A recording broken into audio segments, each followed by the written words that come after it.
Assalamualaikum warahmatullahi wabarakatuh. Di sini saya Okvia Merawati ingin mempresentasikan progres tugas akhir saya dengan judul Perancangan Tourism and Culture Information Center di Kota Banjarmasin dengan pendekatan arsitektur Eka-Culture. Jadi pertama, isu mengenai Kota Banjarmasin yang saya dapat itu mengenai visi misi RPJIM Kota Banjarmasin tahun 2016-2021 mengenai pengembangan perekonomian dan pengembangan wisata. Yang kedua itu mengenai Sungai Martapura di Kota Banjarmasin itu yang digunakan sebagai penghubung antar kampung dan antar wisata. Terus di sini kultur Banjarmasin mengenai budayanya Banjarmasin itu di sini digunakan sebagai tempat wisata dan di sini juga untuk bangunannya digunakan sebagai gedung pemerintahan. Terus di sini kekurangan fasilitas, di sana sudah ada fasilitas pusat informasi namun tidak berbasis wisata, belum berbasis wisata. Terus di sini mengenai kota pusaka, yaitu kota pusakanya itu ya kota sebagai 1000 sungai, yaitu merupakan ikon kotanya itu rumah Banjar yang saat ini eksistensinya pun sudah mulai berkurang. Lalu di sini mengenai tagline-nya sini saya mengambil kayu Baimba, yaitu yang artinya itu mendayu secara bersama-sama. Di sini saya harapkan perancangan Tourism and Culture Information Center ini dapat membantu masyarakat lokal dalam meningkatkan perekonomian daerah dengan mengajak mereka berpartisipasi dalam meningkatkan wisata di Kota Banjarmasin. Terus di sini mengenai pendekatannya itu Eka-Culture itu terdiri atas ada 5 aspek. Yang pertama image of space, yaitu building image. Yang ketiga itu mengenai search of environmental, dan yang keempat itu mengenai teknologi. Yang terakhir itu mengenai idealize concept of place.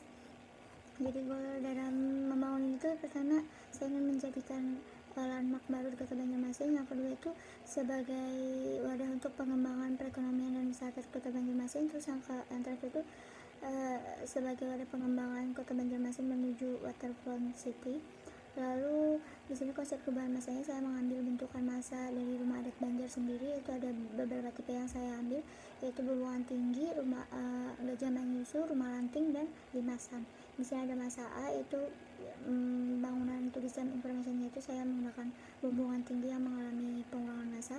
Terus untuk masa B nya itu merupakan ruang galeri apungnya itu penggabungan antara rumah lanting dan Gajah Manyusu. Terus di sini saatnya ini berukuran 2,5 hektar dengan memiliki kontur 50 cm. Sirkulasinya di sini tuh saya menggunakan sirkulasi linier dari bangunan utama ke bangunan yang lainnya, menggunakan sirkulasi linier yang menyebar. Terus di sini orientasi view-nya itu bangunannya itu saya karena permukiman di sana identik dengan memiliki dua muka bangunan, yaitu menghadap ke jalan utama dan ke Sungai Martapura, jadi saya menerapkannya di pada bangunan saya.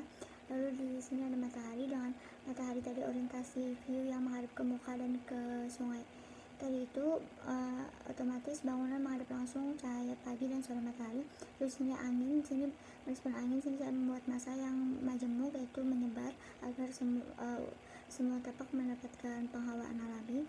Lalu yang sini mengenai tatanan masanya, di sini saya mengikuti tatanan masa permukiman Kota Banjarmasin yang bersifat linier yang mengikuti arah sungai di Kota Banjarmasin. Lalu di sini mengenai implementasi konsep desainnya itu di sini untuk building image, yaitu terhadap bentukan massa. Terus di sini teknologinya itu saya terapkan pada struktur dan material. Lalu implementasi mengenai respon terhadap matahari dan angin. Lalu di sini ada jelas konsepnya itu tuh menyelaraskan itu dengan bangunan tepian sungai di Kota Banjarmasin. Terus image of space-nya itu mengenai tatanan massa dan tatanan zonasi di site. Lalu ini set plan dari perancangan saya.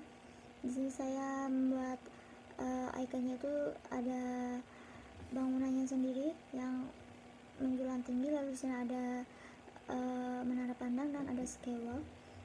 Terus ini denah untuk masa A, yaitu tulisan information centernya. Lalu di sini ada denah lantai 1, masa B itu musola, yaitu di sini masa C itu ada ruang display pameran. Lalu di yang ini merupakan denah galeri apung.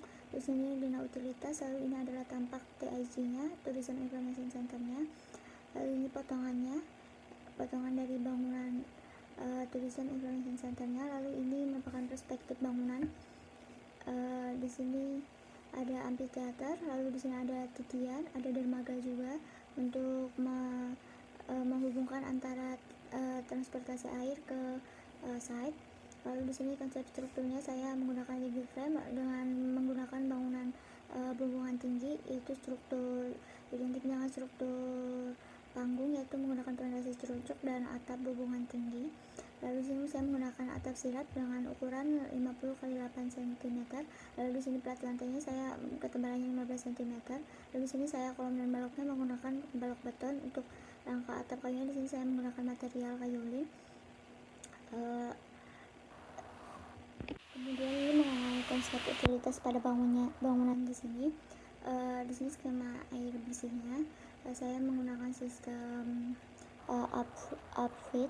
Lalu di sini ada konsep sprinkler bangunannya ini, yang dimana fire protectionnya saya menggunakan jarak 3 meter antar fire protectionnya. Lalu di sini ada electrical bangunan, dan yang terakhir ini konsep penghawaan bangunan. Di sini saya menggunakan AC VRV, dan untuk pada bangunan untuk ruang-ruang yang harus diutamakan tertutup. Namun di sini juga saya menggunakan penghawaan alami dengan menggunakan beberapa ruang yang menggunakan banyak bukaan. Jadi cukup sekian presentasi dari saya. Wassalamualaikum warahmatullahi wabarakatuh.